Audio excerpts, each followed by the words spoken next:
Estamos con Efraín Alegre, una figura conocida dentro del PLRA, con una militancia de años. Hoy en día quiere ser presidente del PLRA. Candidato a la presidencia, fue ministro de Obras Públicas. Efraín, ¿por qué querés ser presidente del PLRA? Bueno, porque en primer lugar estamos viviendo un momento muy importante del partido, donde necesitamos de manera urgente reposicionar al partido, recuperar la línea histórica del partido y sobre todo, te decía, en un momento muy especial, porque en realidad estamos ya en un proceso mirando el 2018. Este proceso interno que estamos viviendo, en realidad es un proceso que arranca, pero cuyo destino es el 2018. Y en ese proceso, y mirando el 2018, recuperar el posicionamiento y el protagonismo político del Partido Liberal Radical Auténtico es fundamental, mirando una concertación que tenemos que construir para el 2018, porque necesitamos un directorio que recupere su protagonismo. Tenemos un directorio ausente, un directorio absolutamente anestesiado, muy cerca de Cartes.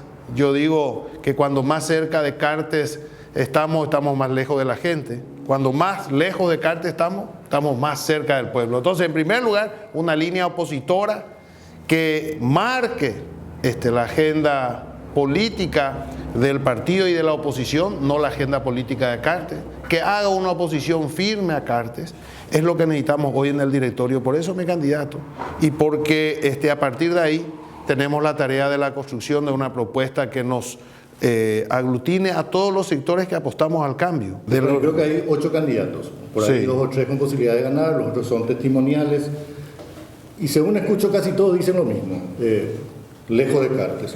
¿Cuál es la diferencia entre Efraín Alegre y el resto de los candidatos a presidente la presidencia del PLRA? Yo creo que en primer lugar, Ignacio, vos sabés de que a los políticos no hay que escucharle tanto, hay que más bien ver lo que hacen, el testimonio de vida, porque yo creo que la gente también entiende eso.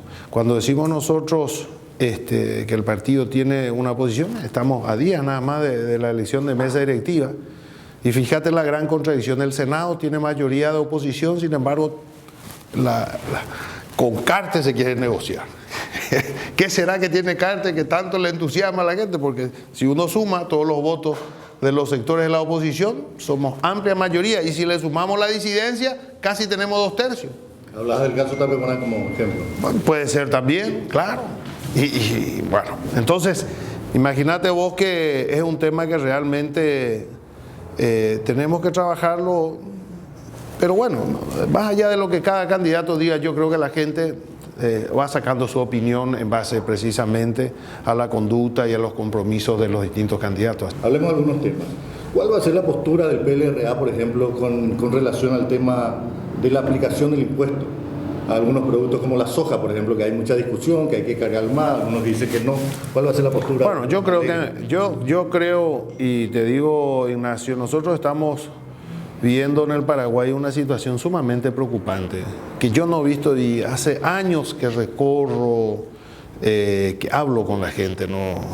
A través de las distintas actividades que me tocó desempeñar. Yo fui parlamentario, luego fui senador, ministro, entonces siempre tuve la suerte de poder estar recorriendo el país, visitando, y te tengo que decir de que nunca he visto tanto malestar y tanta necesidad.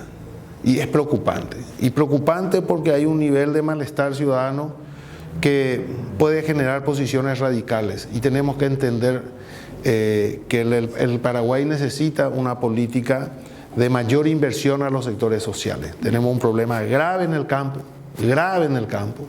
del pequeño productor, del minifundiario, de los miles de compatriotas que tienen 1 hectárea, 3, 5, hasta 15. ¿Cómo conseguimos esa plata para generar la inversión? Y bueno, y por eso te decía, me hablabas, yo creo que tenemos que analizar claramente en el Paraguay, en un gran debate amplio, pero poniendo los problemas encima, no decir, bueno, vamos a cobrarle impuesto a la soja, porque no. Señores, veamos cuáles son estos problemas y que todos entremos en ese debate y generar los ingresos necesarios para que todos finalmente nos beneficiemos. Hablas de una consulta nacional para... Yo creo que sí, tenemos que debatir la problemática social del Paraguay a nivel nacional y tenemos que debatir con los sojeros. Ellos tienen que entender que también necesitan aportar por el mismo interés personal o por el mismo interés del sector de ellos. Y tenemos que hablar con el sector empresarial y tenemos que ser serios en una política para el campo. Imagínate, Ignacio, te voy a decir una cosa que realmente es vergonzosa, que vivimos en el Paraguay. Fíjate vos que el gran drama del campo es del pequeño productor que te dice que como es pequeña su finca, no puede entrar en la producción mecanizada. Entonces dice, ¿qué es lo que podemos producir que tenga precio y mercado? Dos cosas nomás te piden, precio y mercado. Y fíjate, te voy a decir la gran contradicción. Veo una conferencia de prensa del gobierno que yo creo que en la total extravío en que se encuentra, ¿verdad? Dice, nosotros importamos de 7 a 10 mil toneladas por mes productos hortícolas de Argentina y de Brasil. Y hace una conferencia de prensa. Y estamos en un país agrícola. En un país agrícola, no solamente agrícola, minifundiario, precisamente que son las características para la producción hortícola. Y donde te dicen necesito mercado, tenemos un mercado de 10 mil, yo creo que de mucho más, porque eso es lo que entra legal. Después está lo que entra de contrabando, que debe ser más. Estamos hablando de un mercado de entre 10 y 15 mil toneladas de productos hortícolas de mercado mensual. Imagínate vos, es decir, tenemos el mercado, tenemos precio, ¿verdad? ¿Y qué falta? Y falta un proyecto nacional. Bueno, acá está, de estos 2.500 millones de dólares que hemos endeudado, vamos a usar 100, porque por hectárea, pues esto que te estoy diciendo no es una cosa que yo te estoy tirando así porque se me ocurrió. Estamos trabajando, estudiamos, vimos, y es una inversión requerida por hectárea en el orden de 60 a 80 millones de guaraníes para tener la infraestructura adecuada para producir, y genera por hectárea, Ignacio, genera por hectárea 8 puestos de trabajo. Otro tema, por ejemplo, ya que estamos en el campo, ¿qué hacer con el EPP? Un flagelo que está ahí, una amenaza, zozobra, miedo, incertidumbre, la seguridad que pierde ante la violencia. ¿Qué puede hacer la presidencia del PLRA para generar alguna influencia para que esto pueda modificarse? Porque estamos hablando de producción de agro y ahí en la cancha nomás hay un actor que desalienta la inversión. El problema del EPP tiene varias aristas, digamos, varios aspectos. El primero es el aspecto de seguridad militar, policial, que desde luego la gente se pregunta cómo es posible que no se haya podido hasta ahora terminar con un grupo aparentemente no muy importante en cantidad, en términos de cantidad, pero además también hay que reconocer que, digamos, se van renovando las fuerzas del EPP porque hay evidentemente un problema social grave en la zona que también requiere ser atendido. Entonces hay que trabajar en varios escenarios y eso se hace desde el gobierno. Tu eslogan es Efraín Alegre 2018. Te estoy haciendo otra pregunta de Efraín. No, nosotros, yo creo que nosotros somos un partido muy importante, un partido grande, ninguna duda, el partido más grande de la oposición, pero yo te digo, Ignacio, inclusive eso mismo fue la posición que asumí en el 2011, ¿verdad? Para las elecciones del 2013. Nosotros hablamos de una concertación, una alianza, y eso significa de que, desde luego, nosotros tenemos pretensiones como partido y personalmente uno puede, pero eso resuelve la gente.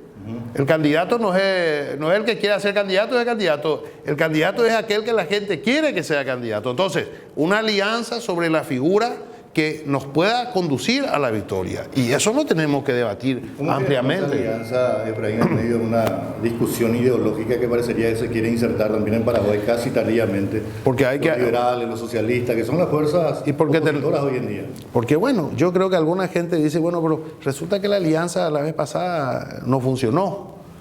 Y yo creo que sí funcionó. Ahora que tuvimos errores. Por eso yo creo que, y algunos dicen, bueno, por eso no vayan a hablar más alianza, porque no, al contrario.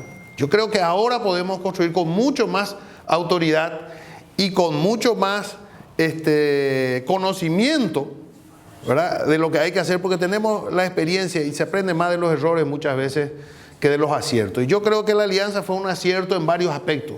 Hemos ganado unas elecciones, hemos sido exitosos para ganar las elecciones. hemos gobernado juntos durante 3 años en una alianza que yo creo que fue exitosa la gestión, porque yo creo que el gobierno de Lugo los 3 primeros años fueron buenos. Los primeros años fueron buenos, después se fue complicando, pero fueron buenos. Hoy la gente te dice, nosotros íbamos a los centros de salud y nos daban medicamentos, hoy nos vamos y nos dan recetas. O sea, hay éxitos en la gestión. Bueno, y luego terminamos mal. Bueno, aprendamos la lección. Sobre ese punto, yo qué te digo, Ignacio. En primer lugar, porque la figura emblemática del otro sector es Lugo.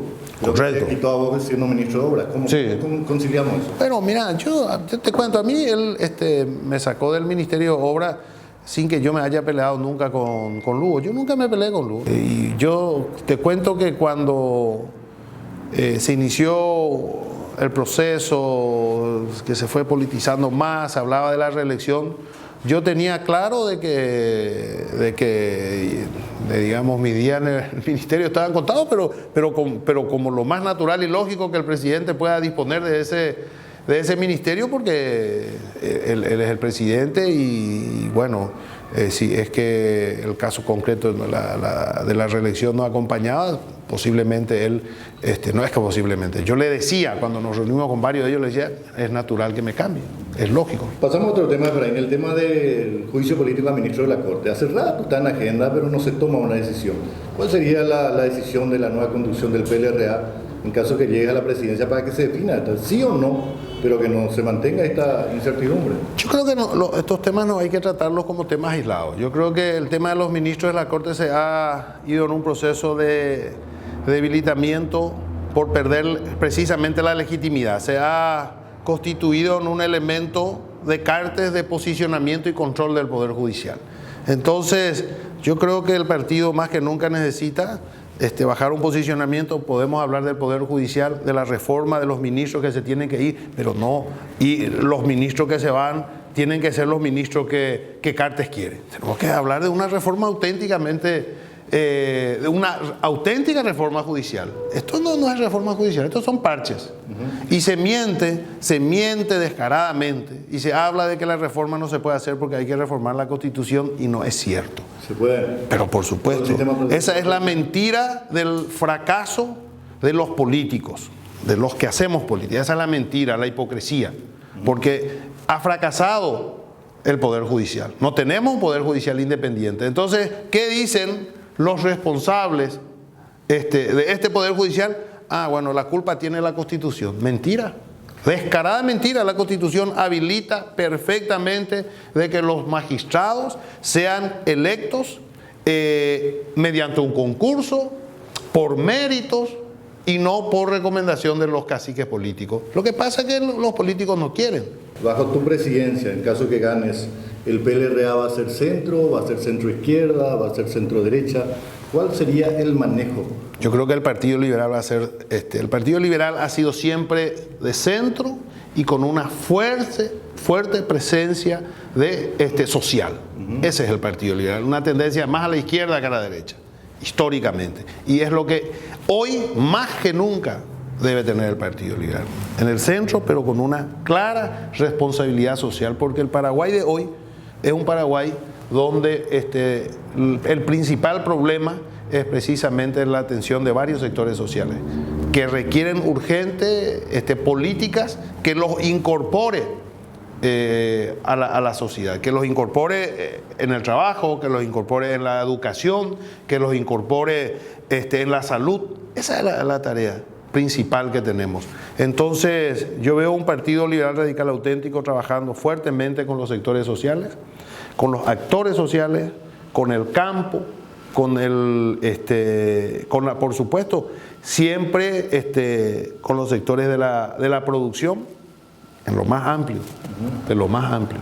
Sindicatos, movimientos campesinos, grupos empresariales. Absolutamente. ¿Cómo dirías ahí como presidente? Pero perfectamente. Yo tengo una visión muy clara de que tenemos que consolidar el proceso productivo del Paraguay, tenemos que proteger al productor nacional, y cuando hablo de eso no estoy hablando solamente del pequeño productor, al productor nacional, a la industria nacional. Acá en el Paraguay en los últimos años hay un proceso donde pareciera que lo que viene de afuera es lo que se protege.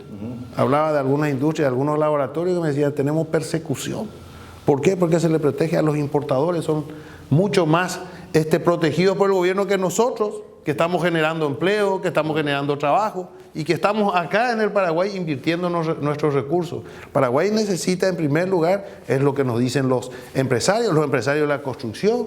Entonces vienen de otro lado cosas que nosotros podemos hacer y lo que es peor, se le adjudica las obras que al final hacemos nosotros.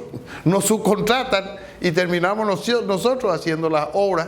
Entonces, tenemos que tener una política mirando un poco hacia adentro. Eso es lo que tenemos que cambiar. Yo creo que tenemos que primero tener una visión clara de todo lo que podemos desarrollar, las áreas que el Paraguay debe desarrollar, debe invertir y proteger al sector. ¿Cuál sería la actitud de tu presidencia en el caso Mercosur, en el caso de China continental, lo que ocurre hoy en Venezuela? Así rápidamente si podemos hacer una... Porque yo creo que esa es la gran... Por eso es importante esta elección, porque te vamos a recuperar un partido que tenga protagonismo. Y protagonismo no quiere decir solamente crítica. Porque uno habla de oposición y cuando nosotros cuestionamos, mucha gente me dice, bueno, está bien, la crítica es importante. Pareciera como que, por supuesto, la crítica es el primer paso. ¿El qué hacer después?